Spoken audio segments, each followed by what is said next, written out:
là khu thế ở ăn đâu đó rồi chúng tôi chụp bói bó thế ở nhà đó ăn đâu chứ wow cái tôi kìa ơi sai số tôi lừa gì tôi lừa rồi tao chua chào á chị khỏi biết biết rồi ôi giờ chết chó khỏi rồi chả chịu cá mót đầu rồi sẽ phụ của ta tiền chín trâu nó đâu ôi giờ nó ôi ôi trời ơi you know you oh you know you nó chết rồi không đem mày chỉ đập đi đây à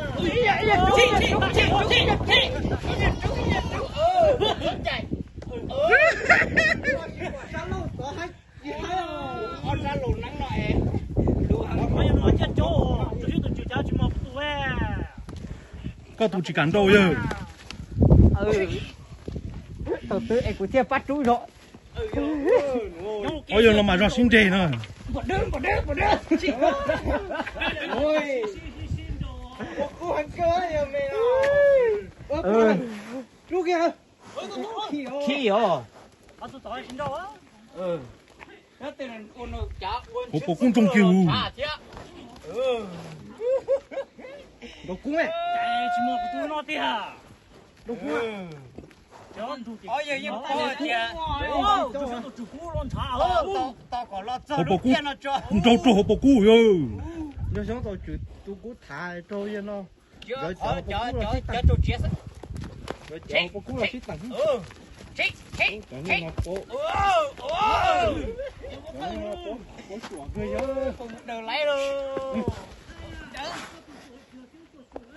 ủa tôi thấy rồi không được lấy nè chú đi ấp lần đó chụp lại đi hả chị à xuống xếp lên để thô lấy tôi gặp là thì giờ đã mới chui rồi ha rồi chúng tôi dùng thả thôi chứ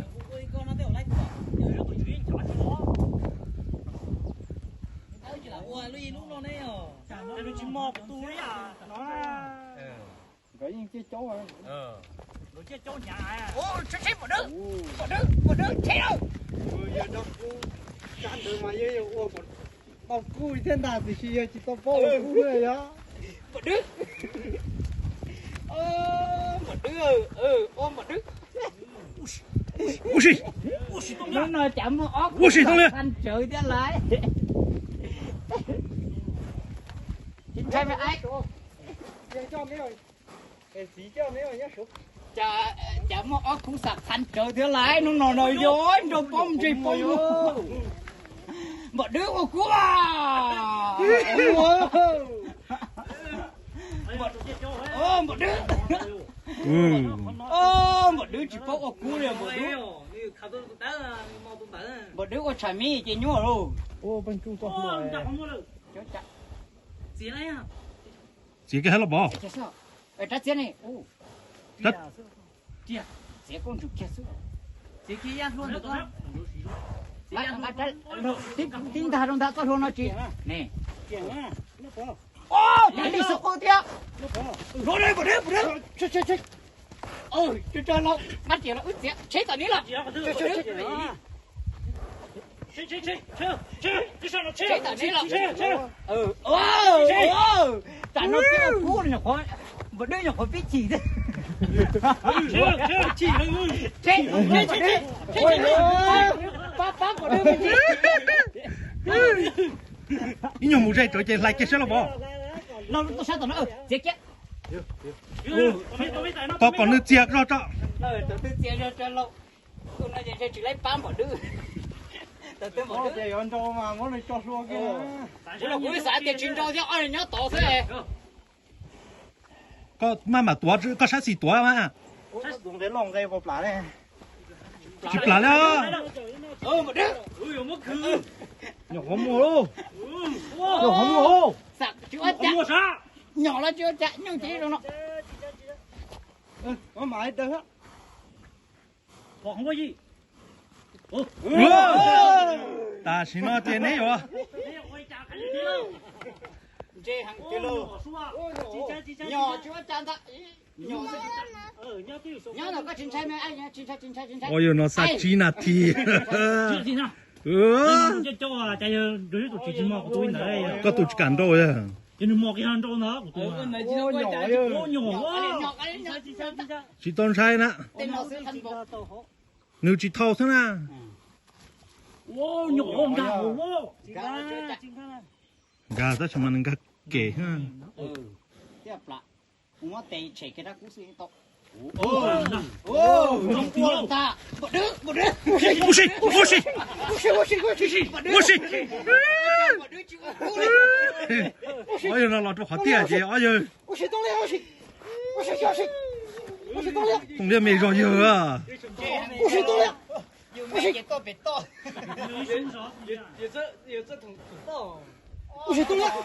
Nó ốc khu nó sẵn khăn khư đó.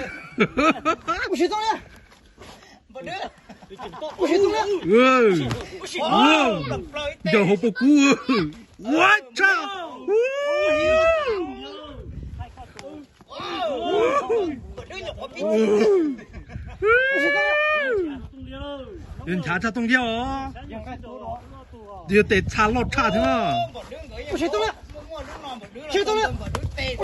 Ôi xì. Wow.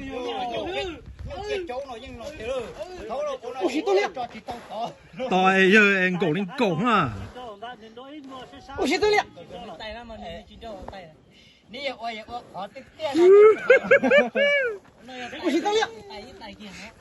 Chết rồi.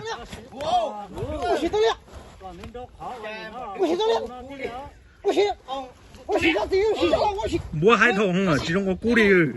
Ôi xì. Một đứa chịu ốc cua. Một đứa chịu ạ. tao có tin cứ hà rồi lú nó mà nên là cứ hà Để tập phải giờ mà. Là mò giờ đang cho tuổi nó má giờ. Để cho anh ăn thế. Nè đâu thì chỉ ha. Ô nên tao tụt cua đây quá. À cho thôi. Treo. Sao tả đi nữa. Ô một đứa. nghe cho nó Nó nhỏ có mua thế giờ. Chỉ có hai lít nó trà. Nhưng bao thế ta chỉ mà chỉ trong đầu cú li à. Có làm bún rau cú. Ôi nó chỉ hai cua cú hay chết từ dân thế.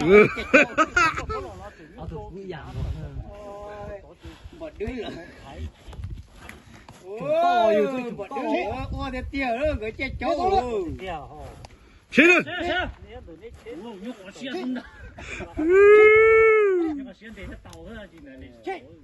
Ôi giờ chào ông đây là Xe một đứa.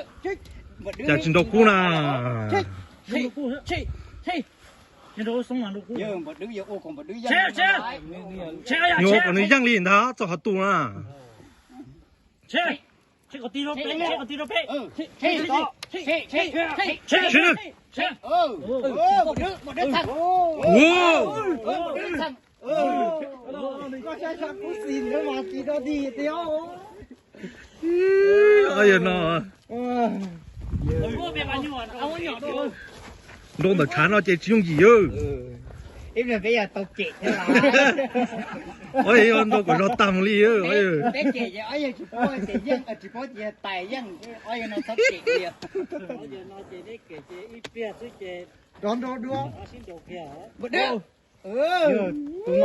tụi nó nên đó chạy thế nên nhỏ có mua vậy. Ôi một đứa. Ôi chết một đứa chết một đứa. Giờ lâu chỉ mua li à. Chỉ mua là tán nó cho tả.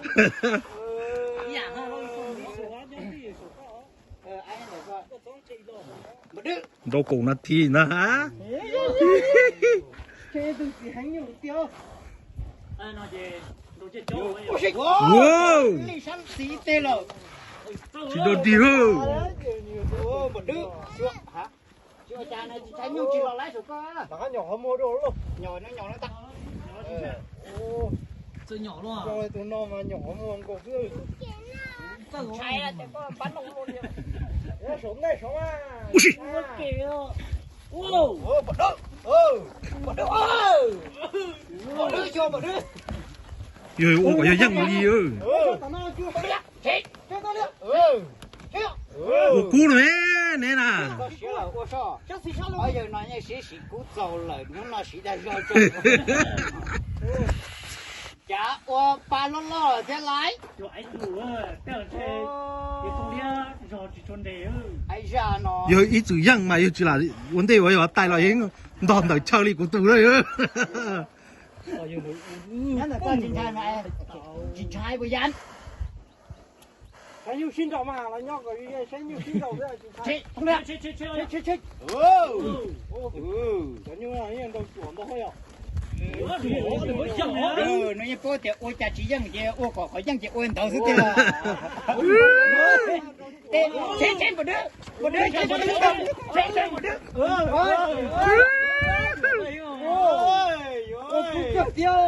chết một đứa mà dân chuyên cũng chết thôi một đứa nó hẳn cơ tiếc rồi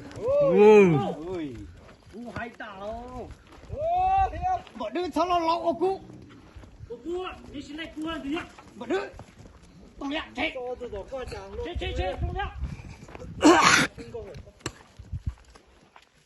sa cổ yên là thì tụi mày kích khó đấy để xin thế tôi cái khó thế tiếc sát mày chú chân con nhạc chết rồi anh đâu rồi không đi sao rồi nó cho nó mà con nó chỉ biết tụi bên có lỗ quỷ tệ của lỗ cái tệ nữa ai ra tao nói là nhá tao nói bây giờ chỉ đi rồi ôi rồi ní đầu tư dù tôi sẽ hậu là dù chạy thì có bệnh nhân ôi trời ơi dù chỉ cố cái tà thứ để một nó là cái plug lia cho sức lo một đứa cua mà còn cái đục bia đấy cái tụi đâu cứ thế nó là chỉ tao lo hầu là nhớ thì trong cái tay tụi đó tan ho tụi đó mới là cứ tụi cú ho một đứa chưa sức đấy không biết cú tư trở nữa cho dân con chết to làm sao đấy một đứa ô thế tiền đó chết to làm một đứa lâu còn lay cháu mà nó mình như chi to phải được tiền ôi chạy gì in thả tiền tao là ôi nó ai một xe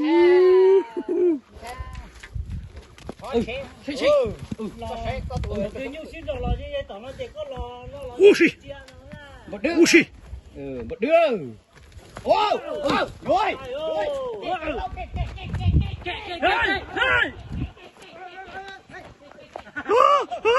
chết chỉ tao đi ơ giờ dân kia ơ mà nó chỉ nhót tỏi gì ơ dùng sai thì trộm đâu ha một đứa